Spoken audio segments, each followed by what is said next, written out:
अस्सलाम वालेकुम dear students. आज का हमारा टॉपिक है जीन एक्सप्रेशन। जीन एक्सप्रेशन का दूसरा नाम है प्रोटीन सिंथेसिस, मतलब प्रोटीन बनने का जो अमल है उसको हम क्या कहते हैं, जीन एक्सप्रेशन। अब प्रोटीन के बनने का जो पहला स्टेप है वो है ट्रांसक्रिप्शन। सो आज के लेक्चर में हमने डिस्कस करना होगा ट्रांसक्रिप्शन के प्रोसेस को, कि प्रोटीन कैसे बनता है। लेकिन इससे पहले मैं आपको बताता हूँ सेंट्रल डोग्मा ऑफ लाइफ।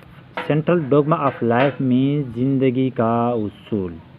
ये जो हम पढ़ रहे हैं ना, ज़िंदगी का उसूल, क्या मतलब ज़िंदगी का उसूल? जितनी भी लिविंग ऑर्गेनिज़म हैं, चाहे प्लांट हैं, एनिमल हैं, इसमें ह्यूमन भी आ गए और इंसेक्ट वगैरह भी आ गए, जितनी भी ऑर्गेनिज़म है सब में जो प्रोटीन के बनने का जो प्रोसेस हैं उसको हम क्या कहते हैं, सेंट्रल डोग्मा ऑफ लाइफ। कैसे बनता है? सबसे पहले होता है हमारे पास डीएनए होता है।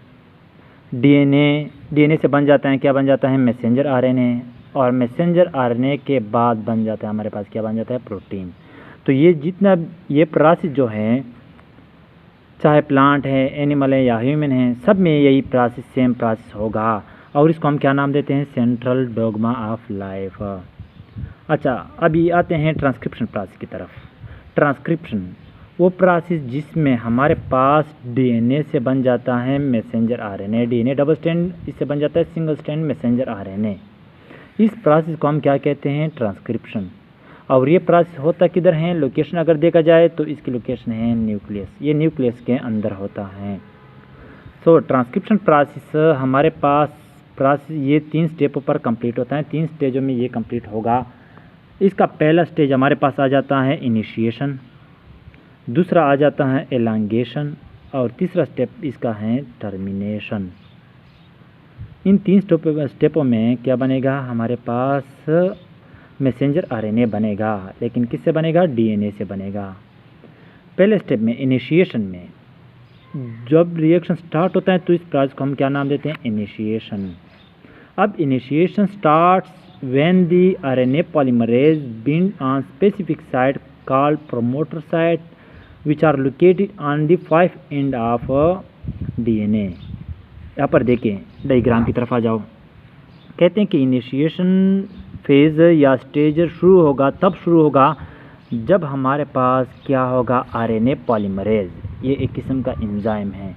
जब ये बिंड हो जाएगा एक स्पेसिफिक साइट पे, इस जगह पे, जिसको मैं क्या नाम देता हूँ, प्रोमोटर रीजन। जब इस रीजन के साथ ये बिंड होगा तब ये प्रोसेस क्या हो जाएगा, ये शुरू हो जाएगा। अब लेकिन इसको पढ़ने से पहले मैं आपको बताता हूँ स्ट्रक्चर ऑफ जीन्स के बारे में, तब आप इसको समझोगे। यहाँ पर आ जाओ स्ट्रक्चर ऑफ जीन्स की तरफ। जीन्स में हमारे पास एक साइट होता है, ये वाला पहला जो रीजन है, इसको मैं क्या नाम देता हूँ, प्रोमोटर रीजन। ये है प्रमोट कर लेता है, इस प्रोसेस को प्रमोट कर लेता है, इसलिए इसको क्या नाम देते हैं, प्रोमोटर रीजन। या इसका दूसरा नाम है रेगुलेटरी रीजन, जो इस प्रोसेस को रेगुलेट रखता है। फिर इसमें दूसरा पार्ट, ये स्ट्रक्चरल रीजन दरमियान में। स्ट्रक्चर रीजन में हमारे पास फंक्शन और नॉन फंक्शन कोडान होते हैं। जो फंक्शनल कोडिंग होते हैं उसको मैं नाम देता हूँ एक्सॉन, और जो नॉन फंक्शनल कोडिंग होती है उसको कहते हैं एंट्रॉन। एक्सॉन और एंट्रॉन ये किस रीजन में आ जाते हैं, स्ट्रक्चरल रीजन में आ जाते हैं। अनदर है टर्मिनेटर रीजन। ये वो रीजन है जहाँ पर क्या होते हैं, ये प्रोसेस स्टॉप हो जाता है। जब प्रोसेस स्टॉप होगा तो ये हमारे पास किस पोर्शन में होगा, टर्मिनेटर रीजन में स्टॉप होगा। ये है स्ट्रक्चर ऑफ जीन्स। अब प्रोमोटर रीजन, ये वाला रीजन, ये इनिशिएशन स्टेप तब शुरू होगा जब क्या होगा, स्टार्ट होगा कौन सा, प्रोमोटर। जब आरएनए पॉलीमरेज प्रोमोटर रीजन के साथ क्या होंगे, इस रीजन के साथ बिंड होंगे, तब ये रीजन क्या होगा, ये प्रोसेस इनिशिएशन फेज क्या होगा, वो स्टॉप होगा। Promoter is the regulatory region of the genes which provide binding site for RNA polymerase। जब ये RNA polymerase इसके साथ बिंड हो जाएगा तब ये इनिशिएशन स्टेजेस शुरू होगा। अब आ जाओ इस स्ट्रक्चर की तरफ। स्ट्रक्चर के ज़रिए मैं आपको समझाता हूँ। अब RNA polymerase कहाँ पर बिंड होगा, इस रीजन में, लेकिन डिफरेंट रीजन में, डिफरेंट, ये दोनों में क्या है, डिफरेंट हैं। जैसे कि प्रोकैरियोट और यूकैरियोट और प्रोकैरियोट में ये दोनों क्या हैं, डिफरेंट हैं। अब दोनों साइड यहाँ पर दो रीजन हैं, रीजन पाए जाते हैं यूकैरियोट में और 2 रीजन पाए जाते हैं प्रोकैरियोट में। अब पहले बात करते हैं प्रोकैरियोट में। प्रोकैरियोटिक में मेरे पास 2 किस्म के सीक्वेंस हैं, एक है टाटा सीक्वेंस और दूसरा है टाटा गाका सीक्वेंस। आ जाओ इस प्रोकैरियोटिक की तरफ। प्रोकैरियोटिक में मेरे पास 2 किस्म के सीक्वेंस हैं, 2 जगह हैं जहाँ पर प्रमोटर बिंड होगा। एक है ये वाला सीक्वेंस जिसको मैं नाम देता हूँ टाटा बॉक्स, और दूसरा रीजन ये है जिसको मैं नाम देता हूँ टाटा गाका बॉक्स। अब इसको नाम दिया गया है -10 और इस दूसरे को नाम दिया गया है -35। -10 क्यों दिया गया है और -35 क्यों दिया गया है? ये -10 इसलिए दिया गया है क्योंकि यहाँ पर जो स्ट्रक्चर रीजन है इससे थोड़ा सा पीछे की तरफ, यहाँ पर आ जाओ ना, इस तरफ कितना सीक्वेंस -10 सीक्वेंस आ जाओ, यहाँ पर एक रीजन बन जाता है, एक सीक्वेंस बन जाता है जिसको मैं नाम देता हूँ टाटा बॉक्स।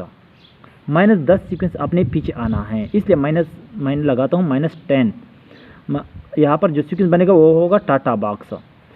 फिर और आ जाओ -35 तक आ जाओ, -35 सीक्वेंस इससे पीछे आ जाओ तो यहाँ पर एक और सीक्वेंस बनेगा जिसका नाम है टाटा गाका बॉक्स। टाटा गाका बॉक्स ये बनेगा। अब आते हैं यूकैरियोट की तरफ। यूकैरियोटिक में प्रमोटर बिंड होगा लेकिन 2 साइड पे, एक ये वाला है, इस पोर्शन से स्ट्रक्चर रीजन से मेन पॉइंट से पीछे आ जाओ, -25 सीक्वेंस पीछे आ जाओ, यहाँ पर जो सीक्वेंस बनेगा वो होगा टाटा बॉक्स, मतलब जो सीक्वेंस आएगा TA बॉक्स बनेगा। और जब इससे पीछे और पीछे आ जाओ -70 तक तो यहाँ पर एक और किस्म का सीक्वेंस बनेगा जिसको मैं नाम देता हूँ कैट बॉक्स। अब ये अपस्ट्रीम पर प्रेजेंट होते हैं, अपस्ट्रीम, और एक होता है डाउनस्ट्रीम पे। तो अपस्ट्रीम पे ये क्या है, मेरे पास ये दोनों प्रेजेंट हैं। अब प्रोसेस तब शुरू होगा जब RNA पॉलीमरेज इन पोर्शनों के साथ क्या होगा, इन पोर्शनों के साथ बिंड होगा। ये पहला स्टेप होगा जिसमें क्या होगा, ये प्रोसेस शुरू होगा जब RNA पॉलीमरेज इसके साथ बिंड हो जाता है। लेकिन इस प्रोसेस में हमारे पास 3 किस्म के एंजाइम इस्तेमाल होते हैं। कौन कौन से? पहला polymerase first, polymerase second and polymerase third. RNA polymerase first का काम है, ये क्या करेगा, राइबोसोमल RNA बनाने में हेल्प कर लेता है। दूसरा, ये बनाने में जो क्या है मेरे पास पॉलीमरेज थर्ड है, ये बनाता है ट्रांसफ़र RNA बनाने में हेल्प करता है। और जो पॉलीमरेज सेकेंड है वो मैसेंजर RNA बनाने में हेल्प कर लेता है।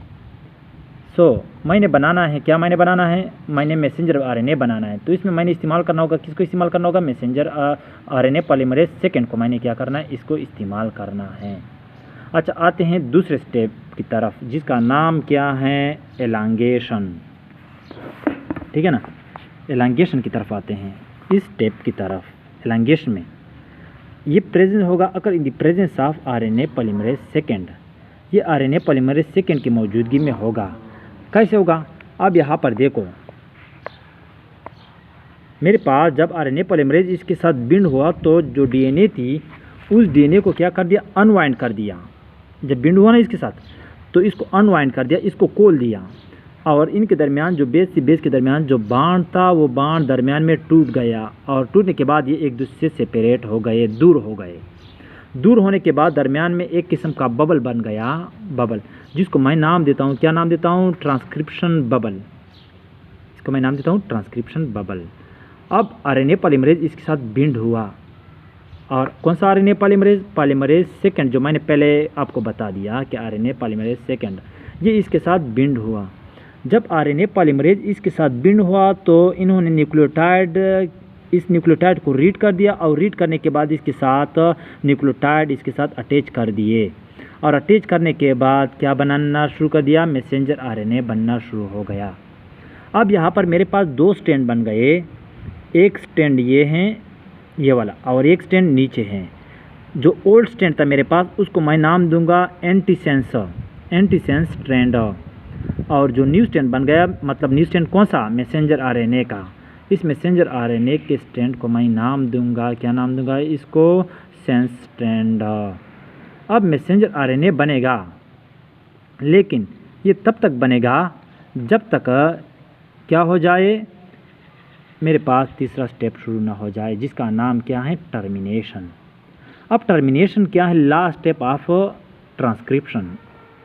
ट्रांसक्रिप्शन का ये लास्ट स्टेप है। अब इसमें क्या होगा?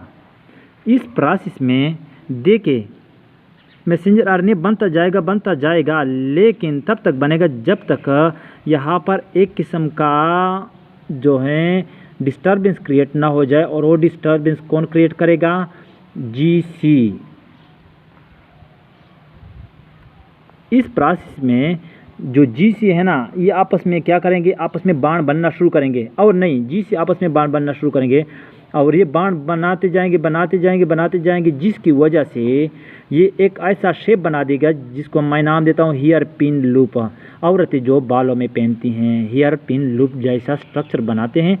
और जब ये हेयर पिन लूप स्ट्रक्चर बनते हैं तो पीछे से इधर जो बाण बने थे वो क्या होते हैं? एक दूसरे के साथ टूटना शुरू कर लेते हैं। ये टूट जाते हैं एक दूसरे के साथ। और जब ये टूट जाते हैं तो फिर क्या हो जाते हैं? जो हेयर पिन लूप स्ट्रक्चर हैं वो क्या हो जाता है? इसकी डिस्टर्बेंस की वजह से ये बांध टूट जाते हैं और ये सेपरेट हो जाता है। और सेपरेट होने के बाद मेरे पास क्या बन जाता है? मेरे पास बन जाता है मैसेंजर आरएनए।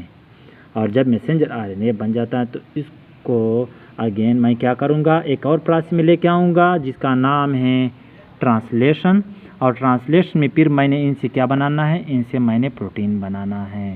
तो गाइस ये हुआ आज का हमारा टॉपिक जिसका नाम है ट्रांसक्रिप्शन, जिसमें मैंने क्या कर दिया? डीएनए से मैसेंजर आरएनए बना दिया। So I hope you will understand. Thanks.